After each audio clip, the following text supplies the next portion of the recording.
रजीम बिस्मिल्लाहिर्रहमानिर्रहीम। मेरी उर्दू वैसे इतना ख़ास नहीं है क्योंकि मैं अंगूठा छाप हूँ, पढ़ा लिखा नहीं हूँ आप लोगों की तरह। माशाल्लाह बहुत अच्छी बात है सब ने कही।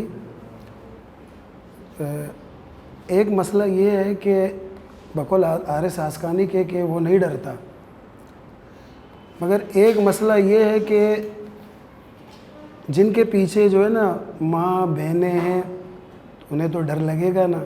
वो कहेंगे यार अगर मैं कुछ ऐसी बात कर दूँ तो मेरा बहन को कोई तकलीफ़ पहुंच जाए, मेरी बहन को जो है उठा ले, मेरी बहन को तकलीफ़ पहुंचाए तो कौन सा भाई।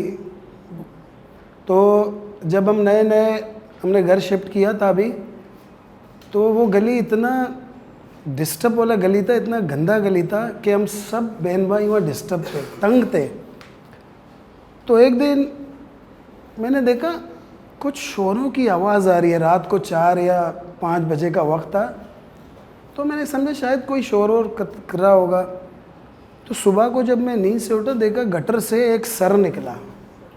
तो वो जो गैंगवार का दौर था उस बेचारे लड़के को मार दिया गया था, उसका सर गटर के अंदर डाला गया। तो सारी रात मैं सो नहीं पाया, काफ़ी परेशान हुआ, इसके बारे में सोचता रहा। मगर मैंने अपने भाई बहनों से ये बात नहीं किया। मैंने कहा अगर ये बात बताऊँ शायद वो डर जाए, परेशान हो जाए। पहले तो मैं सिंगर था, गुलकारी करता था। तो एक दिन ऐसा ही मसला था कि ये मेरे भाई जो सामने खड़े हुए मेरे बहुत अच्छे छोटे भाई है मेरे, तो इनका एक फ़िल्म शूट हो रहा था, गिड़गिर या गड़गर ऐसी कुछ नाम था शायद। तो वहाँ मेरा भी एक किरदार था छोटा सा। तो हम यहाँ शूट कर रहे थे, तो अचानक मैं पानी पीने के लिए निकला। मैंने देखा एक बंदे की बॉडी को जला रहे हैं।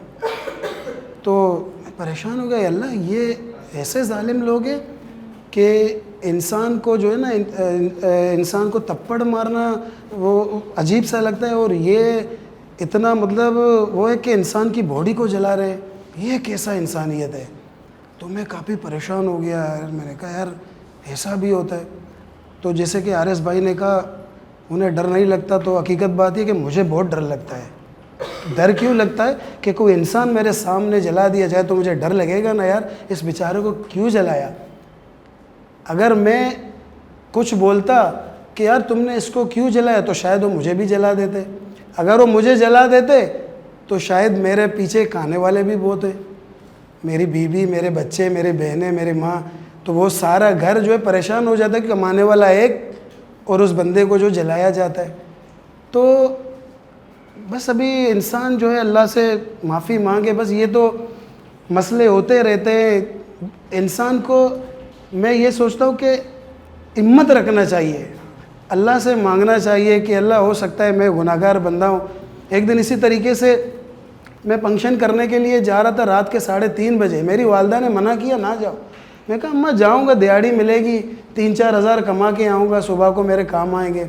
तो मेरे माँ ने कहा ठीक है जाओ बेटा, अल्लाह निगहबान है। मैं जब गया वहाँ पर तो इतने में मैं देखता हूँ मुझे गुंडों ने घेरा किया। वो अपना जगह था मलीर मुल्ला ईसा गोट, वहाँ मुझे कलाशनकोव के मुझे पकड़ा उन्होंने। रुको, किधर जा रहे हो। तो एक लड़के ने मुझे पहचान लिया, अरे ये तो नईम लाला है। नईम लाला कहाँ जा रहे हो। मैंने कहा अल्लाह शुक्र है कि एक ने मुझे पहचान लिया, वरना ये मुझे मार देते। मैंने कहा मैं प्रोग्राम करने के लिए जा रहा हूँ। फिर करते करते बिस्मिल्लाह पढ़ के मैं वहाँ फंक्शन में पहुँचा, मैंने वहाँ सिंगिंग किया। जब दोबारा मैं वहाँ से निकला बिस्मिल्लाह पढ़ के, दोबारा तकरीबन 5-6 बजे का टाइम था, मैं होटल में बैठ के चाय पीने लगा। इतने में देखा सामने से रेंजर्स की गाड़ी आ रही है। वो लड़कों ने जो मुझे पकड़ा वो सारे हलाक हो गए। अब देखो उनकी भी ज़िंदगी गई ना। बात करते हैं माजी का लियारी, हाल का लियारी और मुस्तकबिल का लियारी, साथ में अमन। माजी के लियारी की अगर बात करूं तो मैं ख़ुद ऐनी शायद हूँ इस तमाम सूरत हाल की जिसके लिए आज हम यहाँ सब बैठ के बात कर रहे हैं। जब ज़माना तालीमी अपने दौर की बात करती हूँ तो जब हम सब कज़न्स एक साथ स्कूल जाते हैं, हमारी बाकायदा मेरी रिहाइश शाबिक लेन में है और मैं शाबिक लेन में रहती हूँ। शाबिक लेन एक ऐसी जगह थी जहाँ हमारा घर था, इस तरफ एक अलग पार्टी थी, इस तरफ एक अलग पार्टी थी, सेंटर में हम होते थे। हमारी तालीम बहुत बुरे तरीके से जो है उसको समझ लें मफलूज किया गया हमारे जहनों को। जब हम स्कूल के लिए निकलते थे, गाड़ी में बैठते थे, तो आगे जाके हमारी गाड़ी को रोक दिया जाता था। हमें तमाम स्टूडेंट्स जो हम गाड़ी में बैठे हुए होते थे उन्हें बाकायदा कहा जाता था कि वापस अपने घर को लौटो, तुम लोग वापसी में आओगे तो हालात और ज़्यादा ख़राब हो जाएंगे। हफ्ते गुजर गए, महीने गुजर गए, हमें याद नहीं कि हम इस सिचुएशन में जो है वो अपने स्कूल जा सके। हम बाकायदा कॉल करके बात करते थे अपने स्कूल में कि सूरत हाल इस तरह से है, हम नहीं आ सकते। ये एक माजी के लियारी की तालीमी सूरत हाल थी। स्कूल वीरान थे, बच्चे नहीं थे, टीचर्स नहीं पहुंच पाते थे। तो उस वक्त तालीमी दौर समझ लें, उस वक्त लियारी में तालीम का फुकदान था और बहुत बुरी तरह से था।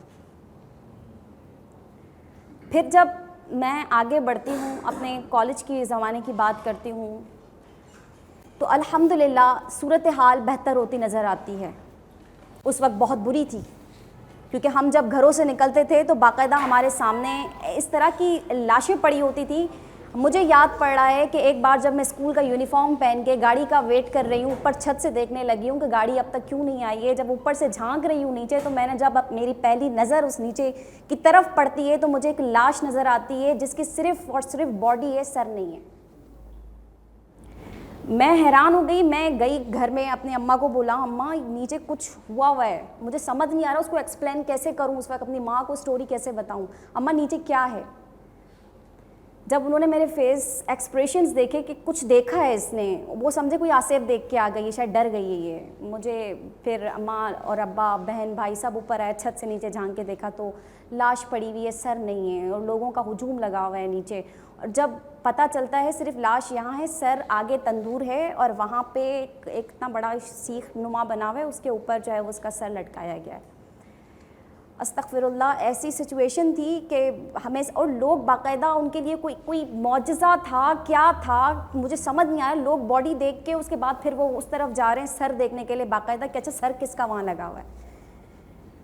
इस तरह की सिचुएशन होती थी। और हमारे वो जहन कहते हैं कि अब तक ट्रॉमा में हैं। हाँ, मैं मानती हूँ हम अब तक उस ट्रॉमा में हैं और इस ट्रॉमा से बाहर नहीं निकले। मैं अभी भी, हमें डर है इस चीज़ का कि लियारी फिर से बदलेगा, लियारी फिर पास्ट में चला जाएगा, क्योंकि सिर्फ़ और सिर्फ कराची, पूरा कराची इसमें इन्वॉल्व था। हालात सबके ख़राब थे, पूरा कराची के हालात ख़राब थे, लेकिन नाम सिर्फ़ और सिर्फ लियारी का ही सर फहरिस्त था।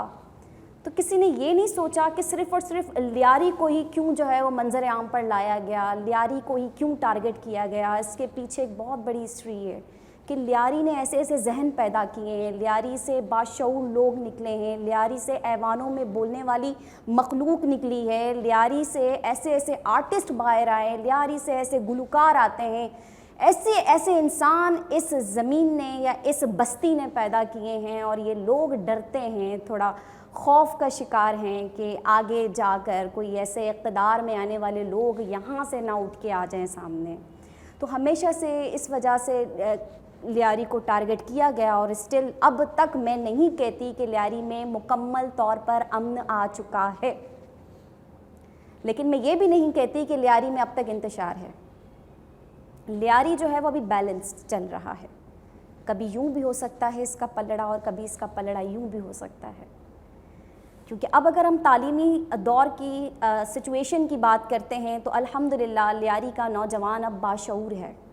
वो तालीमी जो है वो दरसगाहों की तरफ जा रहा है। हम अपने लियारी में मौजूद बेनज़ीर भुट्टो शहीद यूनिवर्सिटी को देख सकते हैं, जिसका क़याम ही जब होता है लियारी के अंदर, वो बेहतरीन इसकी मिसाल है कि जो नौजवान जिनका जहन मुंतशिर था, जो कि अलग सिमत की तरफ थे, उन्हें पता नहीं था क्या करना है, उनके पास शऊर नहीं था। तो जब ये जामिया बनती है और लियारी के वही नौजवान भारी अक्सरियत में वो इस जामिया का रुख करते हैं और वो यहाँ आकर पढ़ते हैं, तो काफ़ी हद तक हमने अपने नौजवानों के अंदर तब्दीली देखी, उनका तामीरी जहन देखा। तो अभी सिचुएशन बैलेंस है, लेकिन कभी भी कुछ भी हो सकता है। ये डर अब तक हमारे अंदर मौजूद है और हमारा जहन इस हकीकत को तस्लीम करने के लिए भी आमादा है।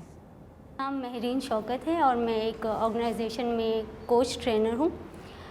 बचपन की यादों की अगर बात करें तो लियारी में जो दहशत गर्दी का जो दौर था, जो गैंगवारी का दौर था, जो वायलेंस गुजरा है लियारी पे, तो वो मेरे बचपन का सबसे ही कोई बुरा हिस्सा था, सबसे ही कोई बुरा दौर था मेरे लिए। मैं वो दिन आज तक नहीं भूली हूँ जब मेरे घर के नीचे ही गैंगवार एक लड़के को बहुत बुरी तरह मार रहे थे। उसकी ही कमीज़ से उसका सर इन लोगों ने बांधा हुआ था, चेहरा छुपाया हुआ था और उसको बहुत ज़ोर से वो लोग मार रहे थे, कुछ भी उनके हाथ में आ रहा था और वो लड़का अम्मा अल्लाह ऐसे करके चिल्ला रहा था कि मुझे बचाओ। चूँकि मैं छोटी थी और घर के सामने ये सारी चीज़ें थी और ये चीज़ें देखकर मैं बहुत डर गई थी और मैं छत से चिल्लाकर कह रही थी सबको कि इसको बचाओ, इसको बचाओ। तो मेरी बहन ने मेरे मुंह पे हाथ रखा और दूसरी बहन ने मेरे कानों पे हाथ रखा कि मैं ये आवाज़ें सुनूं ना, ये सारी चीज़ें। ये सारा दौर गुज़रा। गैंगवार ये उसको फिर लेकर गए थे और उसको उसी रात उसको मार दिया था, उस लड़के को। फिर उसकी माँ रोड पर चिल्लाती हुई रोती हुई आई। इसके बाद एक दूसरा ऐसा ही वाक़या हुआ था। मार पीट, इंसानी जान बिल्कुल एक मजाक बन गई थी इनके लिए। आप किसी के भी घर में घुसकर किसी को भी मार सकते हैं, किसी को भी उठा सकते हैं। तो ये आलम था लियारी का। मेरे चाचू बाहर बैठे हुए थे। मुझे आज भी वो रात याद है। मेरी दादी के साथ ही वो बैठी हुई थी नीचे। मेरे अब्बू ने उनको कहा कि आप ऊपर आ जाएं, हालात सही नहीं है, किसी भी वक्त कुछ भी हो सकता है, आप लोग ऊपर आ जाएं। लेकिन मेरी दादी की ज़िद थी कि नीचे ही बैठना है, नीचे ही बातें करना है। और नीचे बैठकर वो गैंगवारों की बातें कर रहे थे, तबसरे कर रहे थे। इतने में 2 लड़के आए, नशे में थे बहुत ज़्यादा। कोई सवाल नहीं किया, कोई जवाब नहीं किया। 6 फायरिंग की उन्होंने मेरे चाचू पे, हमारे घर के नीचे। एक जो गोली थी वो उनके हाथ पे लगी, हाथ पे लगी। इतना हंगामा हो गया। अच्छा कोई भी नहीं आया सामने। इवन कि मेरे वालिद साहब भी ऊपर देख रहे थे, उनको लगा कि शायद किसी और पर ये हमला हो रहा है, तो वो भी नीचे नहीं उतरे। लेकिन जैसे ही वो लोग चले गए, हमने नीचे जाके देखा, मेरे चाचू वहाँ नहीं थे। तो पता चला कि पड़ोसी के लोग ही उनको खींचकर अपनी तरफ लेकर गए थे। फिर हम उनको हॉस्पिटल, अल्लाह का शुक्र है कि उनके हाथ पे ही लगी थी, जानी नुकसान नहीं हुआ था उनका, और उनको लेकर गए थे हॉस्पिटल। अब गैंगवारों का ये था कि आपने इस पार्टी के बंदे को सलाम किया, वो समझेगी कि आप इनकी तरफ हैं। उनको सलाम कर दिया तो वो समझेगी कि आप उनकी तरफ है। मतलब एक तो सलाम करो भी तो बंदा फंस जाए, ना भी करो तो वो फंस जाने वाली बात होती है। फिर ये हुआ कि कुछ अरसे बाद पहले किसी और गैंगवारों की हुकूमत थी हमारी गली की तरफ, फिर कुछ और गैंगवार आ गए। अब उनको लगता था कि हमारा उनके साथ उठना बैठना है, तो उन्होंने हमारा घर ही खाली करवा दिया, पूरा घर हमारा खाली करवा दिया। हमें कहा कि आप निकल जाएं, बस आपके पास आज रात का वक्त है, आप लोग निकल जाएं। फिर मैं, जाहिर सी बात है, मैं बच्ची थी, मैं कहती थी घर तो दादाजी ने बनाया है, तो ऐसे ही कोई कैसे हमें निकाल सकता है। लेकिन मुझे पता चला कि बंदूक की जो ज़ोर है वो ज़्यादा ताकतवर होती है। तो डर के मारे हम लोग गए। आखिरी बार मैंने अपने घर की तरफ देखा, चले गए हम। अच्छा, जैसे कि हारिस की बात मुझे बहुत अच्छी लगी। आपकी ज़िंदगी में हादसे का होना बहुत ज़रूरी है। उस हादसे से पता चलता है कि आपके अपने कौन हैं मुसीबत में, जो आपके काम आते हैं, और गैर आपके किस तरह से काम आते हैं। तो हम लोग शिफ्ट हो गए थे। पूरा हमारा घर में जॉइंट फैमिली है, 3 चाचू हैं, उनकी फैमिली है बहुत बड़ी, हमारी अपनी भी। तो हम लोग मेरी नानी के घर में शिफ्ट हो गए थे और तकरीबन 8-9 महीने तक हमें हमारा घर नहीं मिला। बहुत सारी मेहनतों के बाद हम लोग शकूर शाद के पास भी गए थे, पुलिस, रेंजर्स, कुछ भी, कोई भी काम नहीं आया। जाहिर सी बात है, जिनके पास रह रहे थे वो भी तंग हो गए थे। हालांकि वो भी हमारे अपने थे, लेकिन जाहिर सी बात है हर किसी की प्राइवेसी डिस्टर्ब हो रही थी। तो जब हम अपने घर आ गए वापस काफ़ी टाइम के बाद, तो हमारा घर खंडर था, जिसको देख के सबका एकदम से रोना धोना शुरू हो गया। और मतलब यकीन ही नहीं हो रहा था कि हमारा घर था। लेकिन ये कि अल्लाह का शुक्र अदा किया कि मिल गया, यही बड़ी बात है। फिर उसमें हम रहने लगे। अच्छा, गैंगवारों ने ये शर्त भी लगी थी, अगर आप रहेंगे तो कोई जेंट्स अलाउ नहीं होगा, सारी लेडीज़ होंगे। एक खौफ भी था, सारी लड़कियां थी, और ये बहुत आम था उनके लिए कि किसी भी घर में वो घुसते थे, किसी भी की लड़की को उठा कर लेकर जाते थे। मेरी कुछ सहेलियों को भी उन्होंने उठाया हुआ था, ये बिल्कुल आम सी बात हो गई थी वो। तो मेरे माँ बाप भी बहुत डर गए थे, मेरी चचियाँ वगैरह। लेकिन ये कि अब मजबूरी थी, जाएँ तो कहाँ जाएँ। लेकिन ये कि हम अपने घर में रुक गए काफ़ी देर, टाइम तक सेटल होने में बहुत टाइम लगा। अपने अब्बू को बुलाने में, चाचू को बुलाने में एक खौफ था। रात को सारी खिड़की दरवाजे जो वो लेकर गए थे, हमने दोबारा से नहीं बनवाए। सारे मेरे डॉक्यूमेंट्स उन लोगों ने जला दिए थे। मेरी तालीम आगे बढ़ाने में मुझे बहुत ज़्यादा मसला हो गया था, बहुत ज़्यादा मुझे प्रॉब्लम हो गई थी। मुझे अपने घर का, अपने डॉक्यूमेंट्स का बहुत ज़्यादा दुख था कि मैंने इतने साल मेहनत करके, अच्छे नंबरों से मैंने मेहनत करके ख़ुद को इस मकाम पर लाई थी कि सोचा था पढ़ लिख कर ये बनूँगी। लेकिन एकदम से जो हालात हो गए थे लियारी के, मुझे नहीं लगता था कि मैं पढ़ लिख कर कुछ बन पाऊँगी, या मुझे नहीं लगता था मैट्रिक के बाद मैं कोई तालीम हासिल कर सकूँगी। घर में रहने के बाद ये हुआ कि फिर रात का मामूल बन गया था उनका कि रोज़ आना फायरिंग करना, रोज़ आना फायरिंग करना, जाना किसी की भी लड़की को छेड़ना। तो मेरे माँ बाप बहुत ज़्यादा परेशान, सब जाहिर सी बात है सबके माँ बाप परेशान हो जाएंगे इस सिचुएशन में। करते करते ये कि घर में सेटिंग तो होगी, सेटल भी हमारी होगी, लेकिन ये कि फिर हालात कुछ बेहतर हो गए थे बहुत ज़्यादा। लेकिन एज अ चाइल्ड मेरे माइंड में ये भी था कि अगर मैं घर से निकलूँगी तो क्या पता वो दोबारा आ जाएंगे। घर में रहना ही मेरा मामूल हो गया था। मैं बिल्कुल भी राज़ी नहीं थी कि मैं आगे पढ़ूँ या आगे निकलूँ।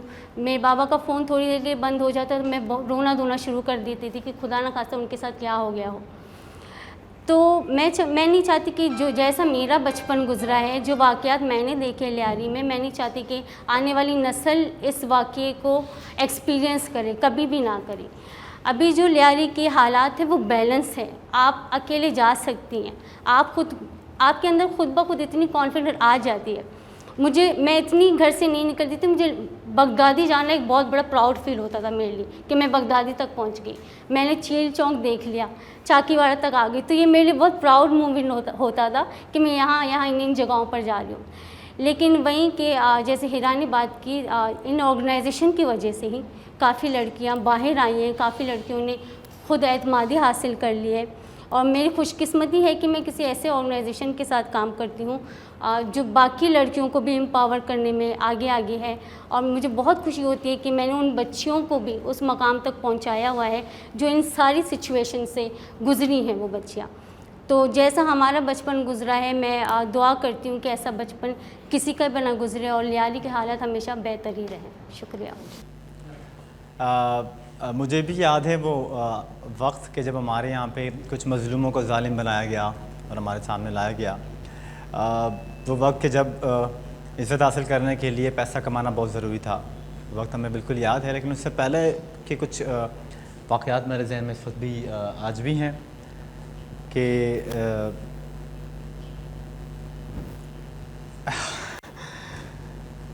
मुझे याद है कि जब मेरे यादाश्त के मुताबिक जब पहला कत्ल किया गया उस शख्स का, कि मेरे घर के मतलब हमारे नेक्स्ट गली में वो रहते थे, मामा उनको हम कहते थे। पेशे से वो भी जो है वो एक मंशियात फ़रोश ही था, बट हमारे लिए काबिल इज़्ज़त था उस वक्त। चूँकि जब भी हम जाते थे तो हमें वो 5-10 रुपये देते थे, तो उससे जो हम चीज़ें ख़रीदते थे तो हमारे लिए अभी भी आज भी जब उनको याद करते हैं तो पैसा उनका कुछ भी था, लेकिन हमारे लिए अब भी उनके दिल में इज़्ज़त है चूँकि वो हमें पैसे देता था।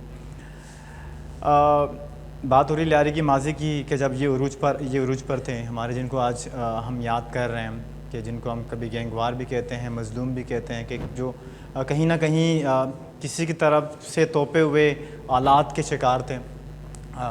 तो थे हमारे ही भाई, जिसमें मैंने अपने भाइयों को खोया, अपने दोस्तों को खोया, अपने पड़ोसी को खोया। तो वक्त याद है मुझे कि जब कि करीब हमारे इलाके में शाबिक लेन में मेरी वहाँ रिहाइश है, जहाँ पे उस वक्त 2 या 3 सिर्फ मंशियात फ़रोश थे, जो इलाके में बदनाम ज़माना मैं कहूँ या सबसे ज़्यादा इज़्ज़त, सबसे बात उनकी सुनी जाती थी क्योंकि उनके पास पैसा था। तो आहिस्ते आहिस्ते उनको अपना ओल बनाने के लिए, एक जगह पे अपनी जो है वो दाग जमाने के लिए उनको लोगों की ज़रूरत पड़ी कि मेरे पास 2 लोग हों, 3 लोग हों, 4 लोग हों, मेरे माल ज़्यादा बिकें तो मेरे पास ज़्यादा पैसे आएँ। तो करते करते वो वाक़या मुझे याद है कि एक वक्त आया कि इनके बीच में वो तज़ाद हुई ये मंशियात बेचने के वाक़यात पर, कि लड़ना झगड़ना शुरू हो गया एक दूसरे से कि यार ये मेरा इलाका है, वो आपका इलाका है, आपने इस तरफ आपने नहीं कुछ बेचना, मैंने उस तरफ मैंने कुछ नहीं बेचना। तो वो आतों से लड़ते थे पहले, फिर इनके पास वो छुरियाँ वगैरह आना शुरू हो गई, फिर छुरियों से जो है वो कब असले में तक वो आ गए, फिर वो असले रखने वाले लोग किस तरह वो गैंगवार बन गए। माजी में बहुत कुछ हुआ होगा किसी ख़ानदान की लड़ाई में भी बहुत सारे लोग हमारे मरे, लेकिन वो वक्त मुझे याद है, मुझे वो वाक़यात याद हैं कि मैंने किस तरीके से उन मंशियात फ़रोशों को बाद में जाके गैंगवार की शक्ल में देखा, जिनमें से एक बड़ा नाम शायद आप लोग को याद हो, ली मार्केट में कि एक को ज़िंदा जलाया, ज़िंदा नहीं मेरे ख्याल ज़िंदा जलाया गया, शायद उसकी लाश को जलाया गया। गबोल पार्क में एक वाक़या हुआ था, जो फर्स्ट जो यहाँ पे लारे में किसी को जलाया गया, उसके बाद दूसरा वाक़या ये हुआ। तो वो शख्स थे जिनको मैंने अपने बचपन में देखा था कि गली के नुक्कड़ में वो मंशियात बेचा करता था, जिसकी वजह से उनके 2 बेगुनाह भाई भी मारे गए। तो हमने ये वक्त अपनी आंखों से देखा था, वो कहानियाँ, वो चीज़ें सारी देखी थी, वो मंज़र जो ये मंशियात से कैसे जो है वो गैंगवार की तरफ आए। कुछ हमारे यहाँ पे इम्पोर्टेड मसीहा को हम पर मुसल्लत किया गया, जो हमारे लिए सो कॉल्ड मसीहा भी थे। आज इससे पहले वक्त पे बात कर रहे थे कि बहुत सारे लोग बात नहीं करते, बहुत सारे लोग कहते हैं कि वो बड़े अच्छे थे, लेकिन ज़रा हम गौर करें किस तरीके से उनको हम पर मुसल्लत किया गया, किसने किया, वो एक बड़ी बहस की बात है। बट थे, ये कहना बहुत अच्छा है कि लारी के हालात बेहतर हैं, बट माजरत के साथ उन हालात को मैंने अभी भी देखा है, अभी भी देखा है कि किस तरीके से ये मंशियात फ़रोशी के हाड़ में किस तरीके से वही चेहरे हैं, वही लोग दोबारा मुसल्लत हैं। अगर आप देखें कभी आपके इलाके में अगर जो कोई मंशियात बेच रहा है, जो आपके इलाके का होगा, उसको माल देने वाला कौन आता है कार गाड़ी में या स्कूटर के ऊपर? ये वही लोग हैं जिनको दोबारा चलाया गया। ये मैं अपनी बात कर रहा हूँ, मैं किसी और की बात नहीं कर रहा, जो मैं देखता हूँ, जो मैंने देखा, जो मैं देखता हूँ। कहीं ना कहीं नो डाउट चीज़ें बेहतर हो रही हैं, तालीम की तरफ हमारा रुझान है, हम बहुत सारे एक्टिविटीज़ में सरगर्म हैं, लेकिन मेरा नज़रिया या मेरे देखने का अंदाज़ ये है कि शायद वो हमसे ज़्यादा पावरफुल हैं, या वो जिस तरीके से काम कर रहे हैं बड़े मुनज़्ज़म तरीके से वो हैं, वो अभी भी मौजूद है। मैं अपने इलाके की बात कर रहा हूँ, मुझे पूरे लियारी का, पूरे कराची का नहीं पता, जहाँ मैं रहता हूँ मैं उसकी बात कर रहा हूँ। मेरा भाई शाह मोहम्मद मारा गया, जो मेरा दोस्त जो मेरे साथ पला बड़ा उसकी जद में मारा गया। मेरे इलाके से बहुत सारे नौजवान जो मेरे साथ काम करते थे, शाज़िब नो वेरी वेल, अब उस दुनिया में नहीं है। किस तरीके से वो इस रास्ते में आए, किस तरीके से मारा गया, किसने किया ये हम सब जानते हैं, क्यों आए, कहाँ से आए, कौन थे, कौन कर रहा है, सब जानते हैं। बट ये कि ये मेरी जो कुछ यादाश्त थी, मैंने कहा मैं आपसे शेयर करूँ। अस्सलाम वालेकुम टू ऑल ऑफ़ यू। मेरा नाम महेश कोचरा है और हिंदू माहेश्वरी कम्युनिटी से मेरा ताल्लुक़ है।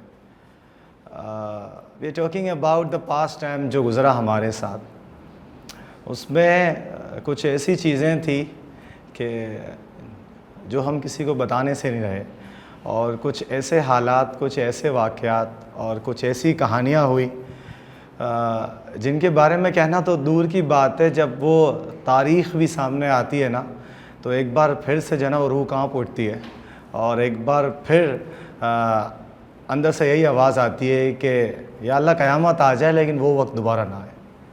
तो जो चीज़ें हमने देखी, जो माहौल हमने देखा, हम हिंदू कम्युनिटी भी सबसे ज़्यादा अफेक्टेड थे इसके अंदर, क्योंकि हमारी तारीख़ भी वही तारीख़ है जो लियारी में बसने वाली बलोच कम्युनिटी की तारीख़ है। हम शुरू से ही जो है वो यहीं पले बड़े हैं। जो सबसे मेन चैलेंज जो उस वक्त का था हमारे लिए, वो ये था कि हमें घर से बाहर निकलने की परमिशन नहीं थी, और हम जिस लोकेलिटी में रहते हैं, जिस एरिया में रहते हैं, आप दिन भर काम करें, स्टडी करें, लेकिन शाम का वक्त ऐसा होता है कि बाहर फ्रेंड्स के साथ बैठ के होटल्स पे बैठ के या गली में बैठ के बातचीत करना, आपस में मिलना, ये आज भी हमारा रोज़ का मुश्किल है। मतलब आज भी अपने दिन भर के काम से फ्री होकर हम ये करते हैं। बट उस वक्त एक ऐसी सिचुएशन थी, आई डू रिमेंबर, 22-24 साल एज होने के बावजूद भी घर से बाहर निकलने की परमिशन नहीं थी। और जो दूसरा सबसे बड़ा मसला था वो ये था कि एजुकेशन स्कूल्स जो हैं, या मैं ख़ुद चूँकि एक स्कूल चलाता हूँ, और हमने स्कूल जो मेरी है वो बेसिकली उन बच्चों के लिए है जो एजुकेशन जिनके पेरेंट्स अफोर्ड नहीं कर सकते बिल्कुल भी, तो हम उनको लोगों की मदद से ड्रेस कोर्स दिलवा के स्कूल में एजुकेशन दिलवाते थे। तो उस वक्त ये सबसे बड़ा चैलेंज हमारे ऊपर जो आया था वो ये था कि ये पैसे कहाँ से आ रहे हैं, ये ड्रेस कोर्स कहाँ से परचेज़ किया जा रहा है, लोगों को कैसे दिया जा रहा है।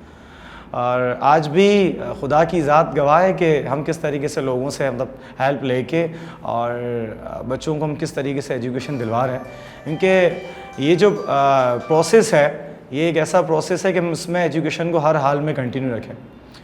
तो ये हालात कुछ ऐसे हो गए थे कि हमें स्कूल बंद करनी पड़ी थी और घर की तरफ से बिल्कुल परमिशन नहीं थी किसी भी किस्म की सोशल एक्टिविटी की, बिल्कुल भी अलाउ नहीं था कि किसी के भी बच्चे को ले जाके हम स्कूल में बिठाएं, क्योंकि ख़ुद को कॉलेज जाने की जब परमिशन नहीं थी तो दूसरे के बच्चे को कैसे स्कूल ले जाए।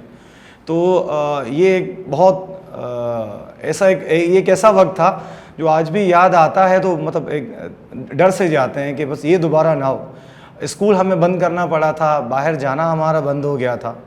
एंड आई डू रिमेंबर, क्योंकि मैं अस्थमा का पेशेंट हूँ, मुझे दमे की शिकायत है, तो धूल मिट्टी ये सारी चीज़ें मेरे लिए बहुत ज़्यादा नुकसानदेह।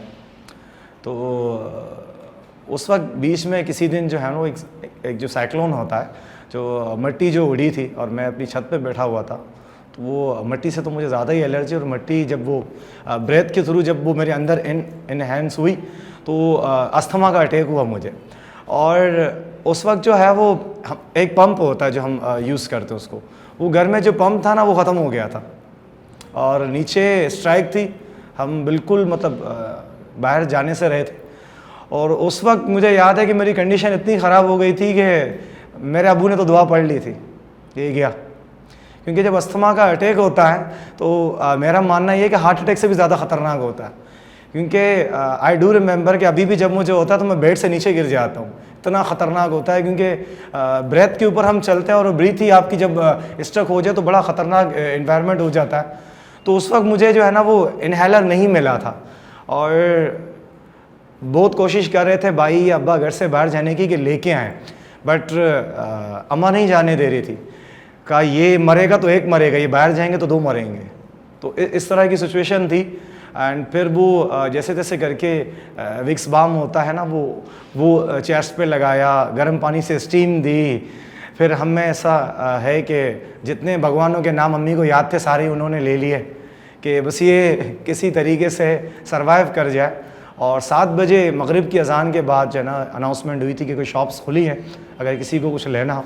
तो मेरे अब्बा पहली फुर्सत में गए, उन्होंने वेंटोलियन इन्हेलर ख़रीदा, हाइड्रोलियन सिरप ख़रीदी, वेंटोलियन टैबलेट ख़रीदी। मतलब मेरा जितना भी मटेरियल था ना वो सारा घर पे ले गया, राशन नहीं लिया था उन्होंने। And he brought all this thing कि ये दोबारा ना हो। तो उस दिन मुझे एहसास हुआ कि चलें ये तो अस्थमा था, 24-25 साल एज है, मतलब जिस तरह करके एडजस्ट हो गया। उस वक्त जो दूसरे लोग थे मतलब जो जिनको दूसरी बीमारियाँ जैसे कि ब्लड प्रेशर के मरीज़ हैं या जो हार्ट के पेशेंट हैं जिनको हर दूसरे तीसरे दिन मेडिसिन की ज़रूरत पड़ती है, उनका क्या हुआ होगा, उन्होंने कैसे सर्वाइव किया होगा। क्योंकि हमारे सामने जो है ना जो सिचुएशन होती थी तो मतलब दिल तो बहुत दूर की बात है, टांगे ही गवारा नहीं करती थी कि बाहर की तरफ जाएं। तो ये मंज़र जब भी आता है, आज भी अगर कभी कोई स्ट्राइक होती है या कोई भी ऐसी सिचुएशन होती है जिसमें मेडिकल स्टोर्स वगैरह बंद होती हैं, तो मुझे फ़ौरन वो वक्त याद आता है कि अब जिनको मेडिसिन की ज़रूरत होगी उनका क्या होगा। तो सबसे पैनिक जो इशू था ना वो यही था और सबसे ज़्यादा तकलीफ दे भी यही थे कि मैंने सुना है कि जंग के दौरान भी जो है ना वो एटलीस्ट अस्पताल और मेडिकल स्टोर को खोलने की इजाज़त होती है, ये बस थोड़ी बहुत स्टडी से पता चला। लेकिन हम पर जो वक्त गुजरा ना, हमारी अस्पतालें भी बंद थी और हमारी मेडिकल स्टोर भी बंद थी, तो आधे तो हम वैसे ही मर गए थे। तो बस यही दुआ है कि ये वक्त दोबारा ना आए और ऐसी सिचुएशन दोबारा क्रिएट ना हो।